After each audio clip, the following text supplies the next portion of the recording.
Oke, halo YouTube, dan kali ini kita akan membahas bagaimana kamu bisa menyiapkan enterprise arsitektur untuk perusahaan kamu. Jadi teman-teman pada tahu ya, sudah pada tahu nih enterprise arsitektur itu seperti gambaran perusahaan ini ngapain dan perusahaan ini punya bisnis proses apa dan sebagainya. Ini cocok banget untuk startup atau perusahaan yang pengen melakukan standarisasi ya, aktivitas yang dilakukan di perusahaan. Dan kali ini kita menggunakan software yang namanya Enterprise Architect. Yes, Enterprise Architect berbayar ya. Kalian juga bisa melakukan pendekatan ini dengan software yang lain yang gratis, misalnya Xmind, Mindmap. Tapi kita akan menggunakan Enterprise Architect ya, karena selain harganya terjangkau, saya bilang harga terjangkau untuk perusahaan, dan dia juga mendukung proses publishing ke website. Jadi teman-teman bisa bayangkan enterprise arsitektur milik perusahaan ini bisa available di website perusahaan, sehingga teman-teman staff, teman-teman tim bisa sama-sama melihat proses bisnis perusahaan tanpa mereka repot-repot buka dokumentasi atau yang lain. Dan yang akan kita lakukan adalah kita tidak menyimpannya ke dalam file, tetapi menyimpannya ke Azure. Gimana caranya? Yuk kita mulai.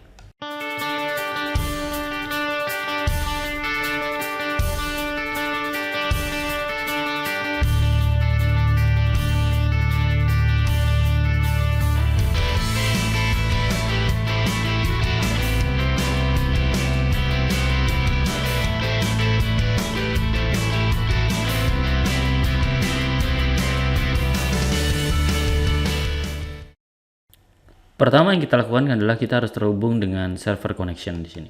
Server connection di Enterprise Architect itu teman-teman bisa lihat ya. Kita bisa konekkan ke OLEDB, SQL Server dan sebagainya. Dan di sini kita akan pakai SQL Server. Hanya saja SQL Servernya tidak kita simpan di on-premise, tapi kita simpan di Azure. Sehingga di tutorial ini saya sudah mengharapkan teman-teman sudah bisa create database di Azure. Kalau belum, teman-teman bisa melihat di beberapa tutorial di VSID mengenai cara membuat database di Azure ya.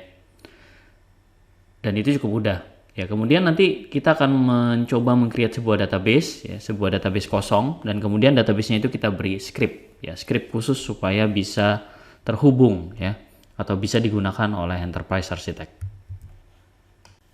Di sini kamu bisa mendownload ya scriptnya ya, scriptnya bisa di-download, namanya search saja current DBMS script, atau nanti kalau teman-teman kesulitan linknya ada di deskripsi. Yang harus teman-teman download itu adalah, karena kita pakai Microsoft SQL Server ya, yang bagian ini nih, yang untuk skemanya ini mendukung Azure ya. Kalau pengen lihat instructionnya juga bisa lihat di sini, sudah lengkap. Nah ini ya. Kemudian setelah itu teman-teman juga perlu menginstal datascript. Jadi datascript tuh kalau yang atas itu skema, yang bagian ini itu isinya ya, isi sampel utama. Di-download IEbase 1558 SQL Server. Kalau udah, kamu buka filenya. Jangan lupa udah terhubung dulu dengan database ya di sini. Client API address harus kamu tambahkan, dan juga please keep this database secure. Jadi yakinkan jangan terlalu lebar dan passwordnya sulit ditebak. Dan di sini kita harus membuka dua file. Pertama adalah file untuk create tables ya. Ini namanya file schema.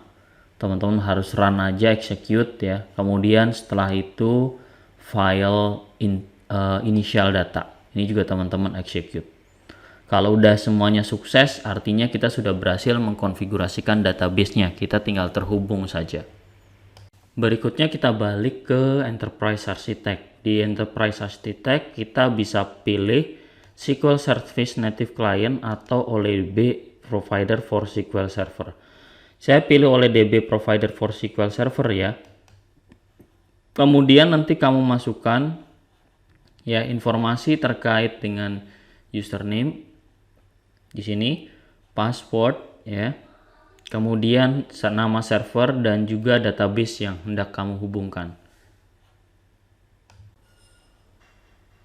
Nanti setelah terhubung, kira-kira tampilannya seperti ini. Teman-teman bisa melihat di sini saya sudah memiliki sudah terhubung dengan server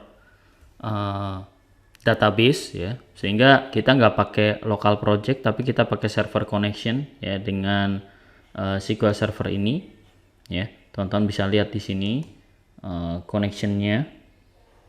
Saya bisa pin connection di sini, pin ya. Jadi saya tidak perlu lagi connect, saya cukup klik ini. Nanti dia akan terbuka gitu ya. Nanti kalau sudah terbuka, kira-kira tampilannya seperti ini. Ya, kita tunggu dulu beberapa saat, nanti akan keluar model. Kemudian setelah itu kita bisa create a root node. Jadi root node itu teman-teman bayangkan satu project khusus yang nanti teman-teman tangani. Contohnya kita akan membuat enterprise architecture, maka kita bisa buat enterprise architecture. Kemudian kita klik OK ya. Dan kita di sini otomatis tersimpan ya. Jadi teman-teman nggak usah pakai Ctrl S atau apa, itu udah tersimpan otomatis di database. Ya. Jadi teman-teman bisa menggunakan pendekatan ini untuk membuat satu solusi terintegrasi. Yang harus diperhatikan adalah masalah keamanan. Jadi yakinkan yang memaintain ini adalah orang-orang tertentu yang klien IP address-nya ditambahkan, karena ini ada komunikasi database langsung dari enterprise arsiteknya ke ke database server SQL Azure. Ya, di situ setelah ini kita bisa create a model using wizard ya. Kita bisa create model using wizard, kita bisa menyusun sekumpulan diagram yang sudah sesuai standar, dan kita akan bahas itu di video selanjutnya. Demikian sesi ini, semoga membantu rekan-rekan yang hendak menyiapkan enterprise architecture untuk startupnya. Sampai jumpa di lain kesempatan.